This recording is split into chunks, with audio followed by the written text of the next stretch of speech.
বন্ধুরা, লাল সেলাম। আপনাদের সবাইকে আবারও স্বাগত জানাই সিপিআই এম এর গঠনতন্ত্র নিয়ে আমাদের ধারাবাহিক আলোচনায়। আজ আমরা আলোচনা করব পার্টির সাংগঠনিক কাঠামো নিয়ে। গঠনতন্ত্রের অন্যতম গুরুত্বপূর্ণ দিক হল এর সংগঠন পদ্ধতি।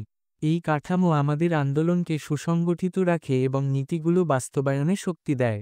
এই পর্বে আমরা জানব কিভাবে পার্টি কেন্দ্রীয়, রাজ্য, জেলা এবং স্থানীয় স্তরে কাজ করে এবং কিভাবে এই স্তরগুলোর মধ্যে সমন্বয় ঘটে। ১. সিপিআই এম এর সাংগঠনিক কাঠামোর স্তরগুলো। পার্টির কাঠামো প্রধানত 4টি স্তরে বিভক্ত। ১. কেন্দ্রীয় স্তর। ২. রাজ্য স্তর। ৩. জেলা স্তর। ৪. স্থানীয় স্তর। প্রতিটি স্তর নিজ নিজ দায়িত্ব পালন করে এবং পরস্পরের সঙ্গে সমন্বয় রেখে কাজ করে। ২. কেন্দ্রীয় স্তর। পার্টির সর্বোচ্চ স্তর হল কেন্দ্রীয় স্তর। এটি দেশের সর্বোচ্চ সিদ্ধান্ত গ্রহণকারী সংস্থা। এর প্রধান কার্যাবলী হল: ১. কেন্দ্রীয় কমিটি। এটি পার্টির সবচেয়ে গুরুত্বপূর্ণ সংস্থা। কেন্দ্রীয় কমিটি পার্টির সমস্ত নীতি নির্ধারণ করে। এটি নিয়মিতভাবে সভা ডেকে জাতীয় ও আন্তর্জাতিক পরিস্থিতি পর্যালোচনা করে এবং পার্টির কার্যক্রম পরিচালনার পরিকল্পনা করে। ২. Polit bureau. পলিট ব্যুরো হল কেন্দ্রীয় কমিটির শীর্ষস্তর। এটি গুরুত্বপূর্ণ ও জরুরি সিদ্ধান্ত গ্রহণের দায়িত্বে থাকে। পলিট ব্যুরো কেন্দ্রীয় কমিটির নির্দেশ বাস্তবায়নের কাজ করে। ৩. কেন্দ্রীয় কংগ্রেস। এটি পার্টির সর্বোচ্চ সম্মেলন। সাধারণত ৩ বছর অন্তর কেন্দ্রীয় কংগ্রেস অনুষ্ঠিত হয়। এই কংগ্রেসে পার্টির ভবিষ্যৎ কর্মসূচি এবং নীতিমালা নিয়ে আলোচনা হয়। ৩. রাজ্য স্তর। রাজ্য স্তরে কাজ করার জন্য প্রতিটি রাজ্যে আলাদা রাজ্য কমিটি গঠন করা হয়। রাজ্য স্তরের প্রধান কাজগুলো হল: ১. রাজ্যের রাজনৈতিক পরিস্থিতি বিশ্লেষণ করা। ২. কেন্দ্রীয় কমিটির নীতি অনুযায়ী রাজ্য স্তরে কর্মসূচি বাস্তবায়ন করা। ৩. রাজ্য কনফারেন্স। এটি রাজ্যের সব স্তরের প্রতিনিধিদের নিয়ে গঠিত সম্মেলন। এখানে পার্টির রাজ্য স্তরের ভবিষ্যৎ কর্মসূচি নির্ধারণ করা হয়। ৪. সাংগঠনিক শৃঙ্খলা বজায় রাখা।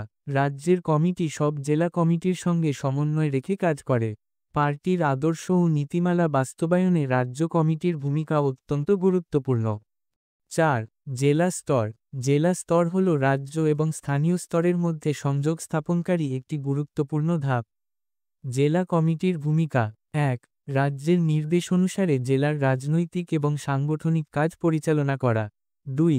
জেলার সমস্ত স্থানীয় কমিটির কাজ পর্যবেক্ষণ করা এবং সঠিকভাবে কাজ করতে সাহায্য করা। ৩. জেলার জনগণের সমস্যাগুলো রাজ্যের কাছে তুলে ধরা। ৪. দলীয় কর্মীদের প্রশিক্ষণ। জেলা স্তরেই পার্টির কর্মীদের আদর্শিক এবং সাংগঠনিক প্রশিক্ষণ দেওয়া হয়। জেলা কনফারেন্স।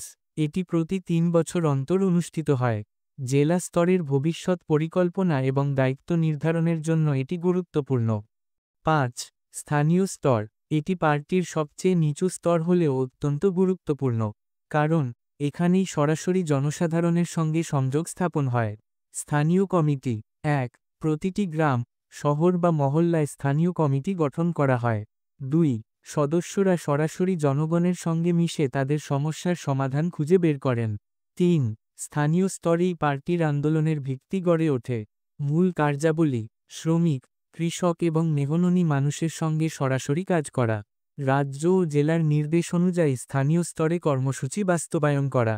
নতুন সদস্য সংগ্রহ করা এবং তাদের আদর্শিক দীক্ষা দেওয়া।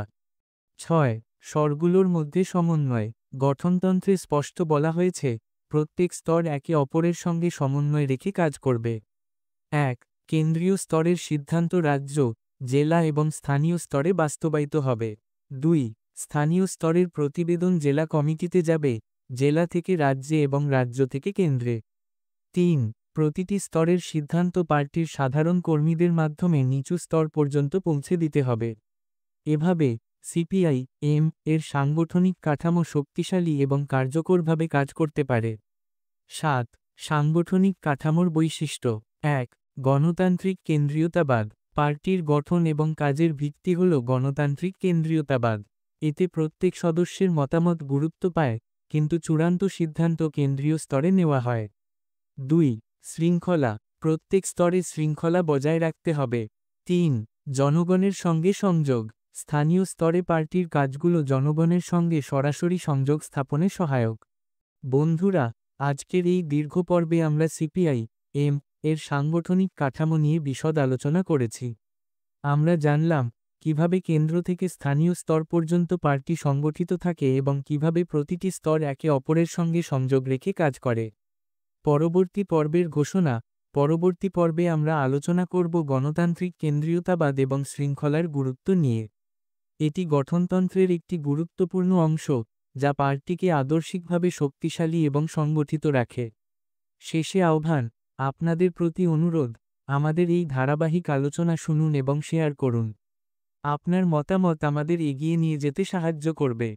পরবর্তী পর্বে আবার দেখা হবে। ধন্যবাদ। লাল সেলাম।